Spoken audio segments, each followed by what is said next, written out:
The Soothsayer. And I saw a great sadness come over mankind. The best turned weary of their works. A doctrine appeared, a faith ran beside it. All is empty, all is alike, all hath been. And from all hills there re-echoed, all is empty, all is alike, all hath been. To be sure we have harvested, but why have all our fruits become rotten and brown? What was it fell last night from the evil moon? In vain was all our labor, poison hath our wine become. The evil eye hath singed yellow our fields and hearts. Arid have we all become, and fire falling upon us, then do we turn dust like ashes. Yea, the fire itself have we made aweary. All our fountains have dried up, even the sea hath receded. All the ground trieth to gape, but the depth will not swallow. Alas, where is there still a sea in which one could be drowned? So soundeth our plaint, across shallow swamps. Verily, even for dying have we become too weary. Now do we keep awake and live on, in sepulchres. Thus did Zarathustra hear a soothsayer speak, and the foreboding touched his heart and transformed him.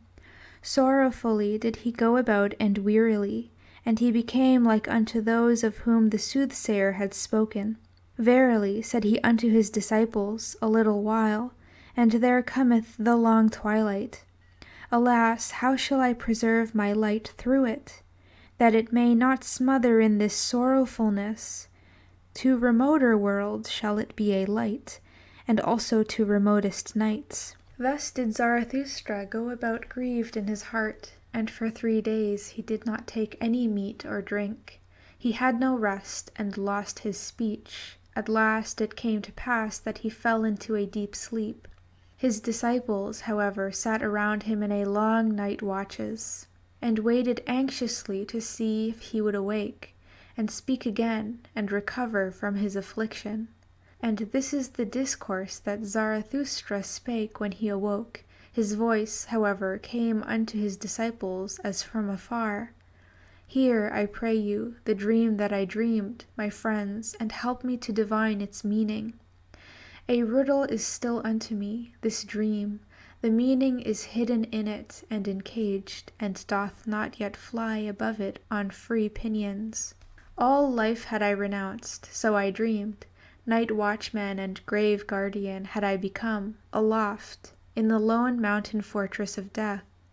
There did I guard his coffins. Full stood the musty vaults of these trophies of victory. Out of glass coffins did vanquished life gaze upon me. The odor of dust-covered eternities did I breathe. Sultry and dust-covered lay my soul. And who could have aired his soul there? Brightness of midnight was ever around me. Lonesomeness cowered beside her. And as a third, death rattles stillness, the worst of my female friends. Keys did I carry, the rustiest of all keys, and I knew how to open with them the most creaking of all gates. Like a bitterly angry croaking ran the sound through the long corridors when the leaves of the gate opened. Ungraciously did this bird cry, unwillingly was it awakened. But more frightful even, and more heart-strangling was it, when it again became silent and still all around. And I alone sat in that malignant silence.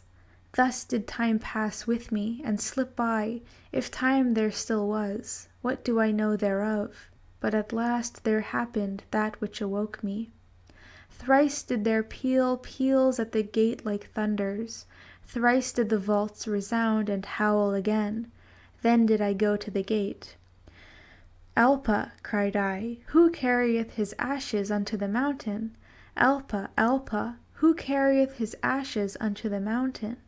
And I pressed to the key, and pulled at the gate, and exerted myself, but not a finger's breadth was it yet open. Then did a roaring wind tear the folds apart, whistling, whizzing, and piercing, it threw unto me a black coffin. And in the roaring and whistling and whizzing the coffin burst up, and spouted out 1,000 peals of laughter, and 1,000 caricatures of children, angels, owls, fools, and child-sized butterflies laughed and mocked and roared at me. Fearfully was I terrified thereby. It prostrated me, and I cried with horror as I never cried before. But mine own crying awoke me, and I came to myself. Thus did Zarathustra relate his dream, and then was silent, for as yet he knew not the interpretation thereof. But the disciple whom he loved most arose quickly, seized Zarathustra's hand, and said, "Thy life itself interpreteth unto us this dream, O Zarathustra. Art thou not thyself the wind with shrill whistling, which bursteth open the gates of the fortress of death? Art thou not thyself the coffin full of many-hued malices and angel caricatures of life? Verily, like 1,000 peals of children's laughter cometh Zarathustra into all sepulchres, laughing at those night watchmen and grave guardians, and whoever else rattleth with sinister keys. With thy laughter wilt thou frighten and prostrate them. Fainting and recovering will demonstrate thy power over them. And when the long twilight cometh in the mortal weariness, even then wilt thou not disappear from our firmament, thou advocate of life. New stars hast thou made us see, and new nocturnal glories. Verily, laughter itself hast thou spread out over us like a many-hued canopy. Now will children's laughter ever from coffins flow. Now will a strong wind ever come victoriously unto all mortal weariness. Of this thou art thyself the pledge and the prophet. Verily, they themselves didst thou dream, thine enemies. That was thy sorest dream. But as thou awokest from them and camest to thyself, so shall they awaken from themselves and come unto thee."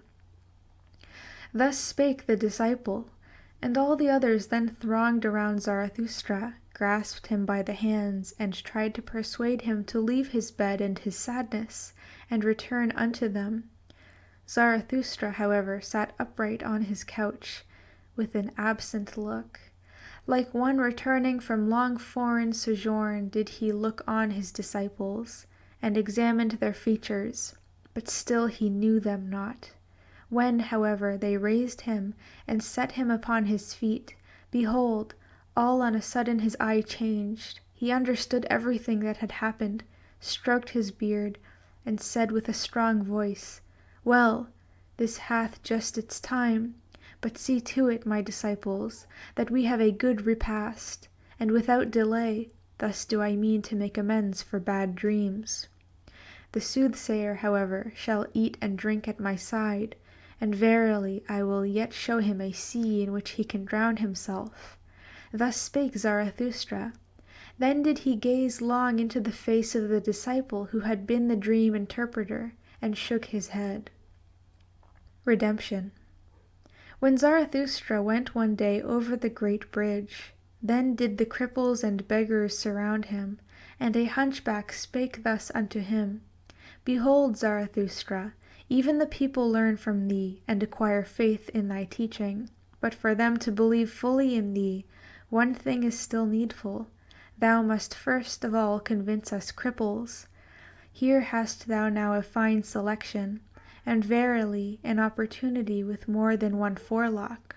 The blind canst thou heal, and make the lame run, and from him who hath too much behind couldst thou well also take away a little. That, I think, would be the right method to make the cripples believe in Zarathustra." Zarathustra, however, answered thus unto him who so spake, "When one taketh his hump from the hunchback, then doth one take from him his spirit. So do the people teach. And when one giveth the blind man eyes, then doth he see too many bad things on the earth, so that he curseth him who healed him. He, however, who maketh the lame man run, inflicteth upon him the greatest injury. For hardly can he run, when his vices run away with him. So do the people teach concerning cripples. And why should not Zarathustra also learn from the people, when the people learn from Zarathustra? It is, however, the smallest thing unto me since I have been amongst men, to see one person lacking an eye, another an ear, and a third a leg, and that others have lost the tongue or the nose or the head. I see and have seen worse things, and divers things so hideous, that I should neither like to speak of all matters, nor even keep silent about some of them. Namely, men who lack everything, except that they have too much of one thing, men who are nothing more than a big eye, or a big mouth, or a big belly, or something else big, reversed cripples, I call such men. And when I came out of my solitude, and for the first time passed over this bridge, then I could not trust mine eyes, but looked again and again, and said at last, That is an ear as big as a man. I looked still more attentively, and actually there did move under the ear something that was pitiably small and poor and slim, and in truth this immense ear was perched on a small thin stalk. The stalk, however, was a man. A person putting a glass to his eyes could even recognize further a small envious countenance, and also that a bloated soul it dangled at the stalk. The people told me, however, that the big ear was not only a man, but a great man, a genius, but I never believed in the people when they spake of great men, and I hold to my belief that it was the reversed cripple, who had too little of everything, and too much of one thing. When Zarathustra had spoken thus unto the hunchback, and unto those of whom the hunchback was the mouthpiece and advocate, then did he turn to his disciples in profound dejection, and said, Verily, my friends, I walk amongst men as amongst the fragments and limbs of human beings. This is the terrible thing to mine eye, that I find man broken up and scattered about, as on a battle and butcher ground. And when mine eye fleeth from the present to the bygone, it findeth ever the same, fragments and limbs and fearful chances, but no men. The present and the bygone upon earth, ah, my friends, that is my most unbearable trouble, and I should not know how to live, if I were not a seer of what is to come. A seer, a purposer, a creator, a future itself, and a bridge to the future, and alas, also as it were a cripple on the bridge. All that is Zarathustra. And ye also asked yourselves often, Who is Zarathustra to us? What shall he be called by us? And like me, did ye give yourselves questions for answers? Is he a promiser, or a fulfiller, a conqueror, or an inheritor, a harvest, or a plowshare, a physician, or a healed one? Is he a poet, or a genius one, an emancipator, or a subjugator, a good one, or an evil one? I walk amongst men as the fragments of the future which I contemplate, and it is all my poetization and aspiration to compose and collect into unity what is fragment and riddle and fearful chance. And how could I endure to be a man, if man were not also the composer and riddle reader and redeemer of chance? To redeem what is past, and to transform every "it was" into "thus would I have it," and only do I call redemption. Will, so is the emancipator and joy-bringer called. Thus have I taught you, my friends. But now learn this likewise. The will itself is still a prisoner. Willing emancipateth, but what is that called which still putteth the emancipator in chains? It was. Thus it is the will's teeth-gnashing and lonesomest tribulation called, impotent towards what hath been done. It is a malicious spectator of all that is past. Not backward can the will, that it cannot break time and time's desire. That is the will's lonesomest tribulation. Willing emancipateth. What doth willing itself devise in order to get free from its tribulation and mock at its prison? Ah, a fool becometh every prisoner. Foolishly delivereth itself also the imprisoned will. That time doth not run backward, that is its animosity. That which was, so is the stone which it cannot roll called. And thus doth it roll stones out of animosity and ill humour, and taketh revenge on whatever doth not, like it, feel rage and ill humour. Thus did the will, the emancipator, become a torturer, and on all that is capable of suffering it taketh revenge, because it cannot go backward. This, yea, this alone is revenge itself, the will's antipathy to time, and its it was. Verily, a great folly dwelleth in our will, and it became a curse unto all humanity, that this folly acquired spirit, the spirit of revenge, my friends, that hath hitherto been man's best contemplation, and where there was suffering it was claimed there was always penalty. Penalty, so calleth itself revenge, with a lying word it feigneth a good conscience. And because in the willer himself there is suffering, because he cannot will backwards, thus was willing itself and all life claimed to be penalty. And then did cloud after cloud roll over the spirit, until at last madness preached, everything perisheth, therefore everything deserveth to perish. And this itself is justice, the law of time, that he must devour his children. Thus did madness preach. Morally are things ordered according to justice and penalty. Oh, where is their deliverance from the flux of things and from the existence of penalty? Thus did madness preach. Can there be deliverance when there is eternal justice? Alas, unrollable is the stone, it was. Eternal must also be all penalties. Thus did madness preach. No deed can be annihilated. How could it be undone by the penalty? This is what is eternal in the existence of penalty, that existence also must be eternally recurring deed and guilt. Unless the will should at least deliver itself, and willing become non-willing, but ye know, my brethren, this fabulous song of madness. Away from those fabulous songs did I lead you when I taught you. The will is a creator. All it was is a fragment, a riddle, a fearful chance, until the creating will saith thereto, but thus would I have it. Until the creating will saith thereto, but thus do I will it, thus shall I will it. But did it ever speak thus? And when doth this take place? Hath the will been unharnessed from its own folly? Hath the will become its own deliverer and joy-bringer? Hath it unlearned the spirit of revenge and all teeth-gnashing? And who hath taught it reconciliation with time, and something higher than all reconciliation? Something higher than all reconciliation must the will, which is the will to power. But how doth that take place? Who hath taught it also to will backwards? But at this point in his discourse it chanced that Zarathustra suddenly paused, and looked like a person in the greatest alarm.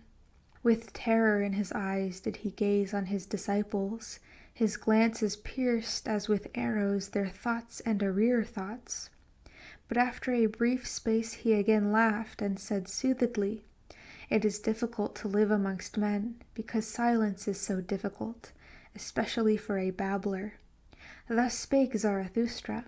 The hunchback, however, had listened to the conversation, and had covered his face during the time. But when he heard Zarathustra laugh, he looked up with curiosity, and said slowly, "But why doth Zarathustra speak otherwise unto us than unto his disciples?" Zarathustra answered, "What is there to be wondered at? With hunchbacks one may well speak in a hunchbacked way." "Very good," said the hunchback, "and with pupils one may well tell tales out of school. But why doth Zarathustra speak otherwise unto his pupils than unto himself?" Manly prudence. Not the height, it is the declivity that is terrible, the declivity where the gaze shooteth downwards, and the hand graspeth upwards. There doth the heart become giddy through its double will. Ah, friends, do ye divine also my heart's double will? This is my declivity and my anger, and my gaze shooteth towards the summit, and my hand would fain clutch and lean on the depth. To man clingeth my will, with chains do I bind myself to man, because I am pulled upwards to the Superman. For thither doth mine other will tend, and therefore do I live blindly among men, as if I knew them not, that my hand may not entirely lose belief in firmness. I know not you men, this gloom and consolation is often spread around me. I sit at the gateway for every rogue, and ask, who wisheth to deceive me? This is my first manly prudence, that I allow myself to be deceived, so as not to be on my guard against deceivers. Ah, if I were on my guard against man, how could man be an anchor to my ball? Too easily would I be pulled upwards and away. This providence is over my fate, that I have to be without foresight. And he who would not languish amongst men must learn to drink out of all glasses, and he who would keep clean amongst men must know how to wash himself even with dirty water. And thus spake I often to myself for consolation, Courage, cheer up, old heart, an unhappiness hath failed to befall thee, enjoy that as thy happiness. This, however, is mine other manly prudence. I am more forbearing to the vain than to the proud. Is not wounded vanity the mother of all tragedies? Where, however, pride is wounded, there groweth up something better than pride. That life may be fair to behold, its game must be well played. For that purpose, however, it needeth good actors. Good actors have I found all the vain ones, they play and wish people to be fond of beholding them. All their spirit is in this wish. They represent themselves, they invent themselves. In their neighborhood I like to look upon life, it cureth of melancholy. Therefore am I forbearing to the vain, because they are the physicians of my melancholy, and keep me attached to man as to a drama. And further, who conceiveth the full depth of the modesty of the vain man? I am favorable to him, and sympathetic on account of his modesty. From you would he learn his belief in himself. He feedeth upon your glances, he eateth praise out of your hands. Your lies doth he even believe when you lie favorably about him, for in its depths sigheth his heart, What am I? And if that be the true virtue which is unconscious of itself, well, the vain man is unconscious of his modesty. This is, however, my third manly prudence. I am not put out of conceit with the wicked by your timorousness. I am happy to see the marvels the warm sun hatcheth, tigers and palms and rattlesnakes. Also amongst men there is a beautiful brood of the warm sun, and much that is marvelous in the wicked. In truth, as your wisest did not seem to me so very wise, so found I also human wickedness below the fame of it. And oft did I ask with a shake of the head, Why still rattle, ye rattlesnakes? Verily, there is still a future even for the evil, and the warmest south is still undiscovered by man. How many things are now called the worst wickedness, which are only 12 feet broad and 3 months long? Some day, however, will greater dragons come into the world. For that the Superman may not lack his dragon, the super-dragon that is worthy of him, there must still much warm sun glow on moist virgin forests. Out of your wildcats must tigers have evolved, and out of your poison toads crocodiles, for the good hunter shall have a good hunt. And verily, ye good and just, in you there is much to be laughed at, and especially your fear of what hath hitherto been called the devil. So alien are ye in your souls to what is great, that to you the Superman would be frightful in his goodness. And ye wise and knowing ones, ye would flee from the solar glow of the wisdom in which the Superman joyfully batheth his nakedness. Ye highest men who have come within my ken, this is my doubt of you, and my secret laughter. I suspect ye would call my Superman a devil. Ah, I became tired of those highest and best ones. From their height did I long to be up, out and away to the Superman. A horror came over me when I saw those best ones naked. Then there grew for me the pinions to soar away into distant futures. Into more distant futures, into more southern souths than ever artist dreamed of, thither where gods are ashamed of all clothes. But disguised do I want to see you, ye neighbours and fellow men, and well attired and vain and estimable as the good and just. And disguised will I myself sit amongst you, that I may mistake you and myself, for that is my last manly prudence. Thus spake Zarathustra. The stillest hour. What hath happened unto me, my friends? Ye see me troubled, driven forth, unwillingly obedient, ready to go, alas, to go away from you. Yea, once more must Zarathustra retire to his solitude, but unjoyously this time doth the bear go back to his cave. What hath happened unto me? Who ordereth this? Ah, mine angry mistress wisheth it so. She spake unto me. Have I ever named her name to you? Yesterday towards evening there spake unto me my stillest hour. That is the name of my terrible mistress. And thus did it happen, for everything must I tell you, that your heart may not harden against the suddenly departing one. Do ye know the terror of him who falleth asleep? To the very toes he is terrified, because the ground giveth way under him, and the dream beginneth. This do I speak unto you in parable. Yesterday at the stillest hour did the ground give way under me. The dream began. The hour hand moved, the timepiece of my life drew breath. Never did I hear such stillness around me, so that my heart was terrified.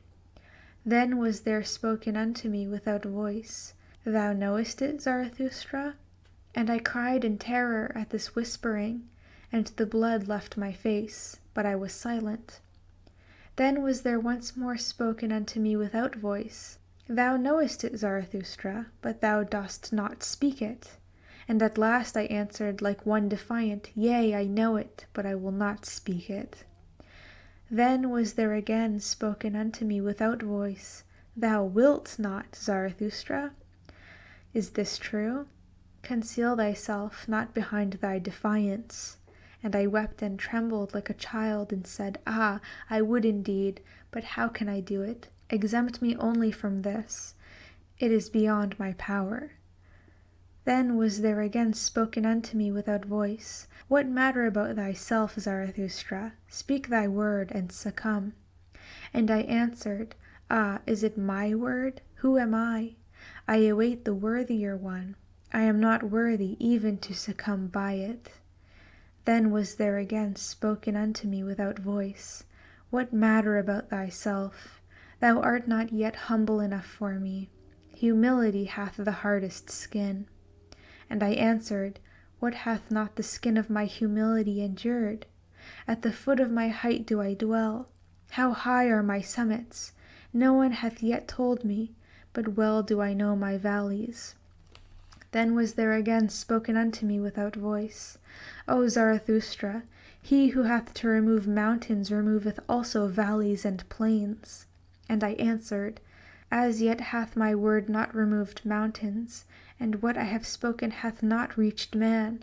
I went, indeed, unto men, but not yet have I attained unto them. Then there was again spoken unto me without voice, What knowest thou thereof? The dew falleth on the grass when the night is most silent. And I answered, They mocked me when I found and walked in mine own path, and certainly did my feet then tremble. And thus did they speak unto me, Thou forgottest the path before, now dost thou also forget how to walk. Then was there again spoken unto me without voice, What matter about their mockery? Thou art one who hast unlearned to obey, now shalt thou command. Knowest thou not who is most needed by all? He who commandeth great things. To execute great things is difficult, but the more difficult task is to command great things. This is thy most unpardonable obstinacy. Thou hast the power, and thou wilt not rule. And I answered, I lack the lion's voice for all commanding. Then was there again spoken unto me as a whispering. It is the stillest words which bring the storm. Thoughts that come with dove's footsteps guide the world. O Zarathustra, thou shalt go as a shadow of that which is to come. Thus wilt thou command, and in commanding go foremost. And I answered, I am ashamed. Then was there again spoken unto me without voice, Thou must yet become a child, and be without shame. The pride of youth is still upon thee. Late hast thou become young, but he who would become a child must surmount even his youth. And I considered a long while, and trembled. At last, however, did I say what I had said at first, I will not. Then did a laughing take place all around me. Alas, how that laughing lacerated my bowels and cut into my heart. And there was spoken unto me for the last time, O Zarathustra, thy fruits are ripe, but thou art not ripe for thy fruits. So must thou go again into solitude, for thou shalt yet become mellow. And again was there a laughing, and it fled. Then did it become still around me, as with a double stillness. I lay, however, on the ground, and the sweat flowed from my limbs. Now have ye heard all, and why I have to return into my solitude. Nothing have I kept hidden from you, my friends. But even this have ye heard from me. Who is still the most reserved of men, and will be so? Ah, my friends, I should have something more to say unto you. I should have something more to give unto you. Why do I not give it? Am I then stingy? When, however, Zarathustra had spoken these words, the violence of his pain and a sense of the nearness of his departure from his friends came over him, so that he wept aloud, and no one knew how to console him. In the night, however, he went away alone and left his friends.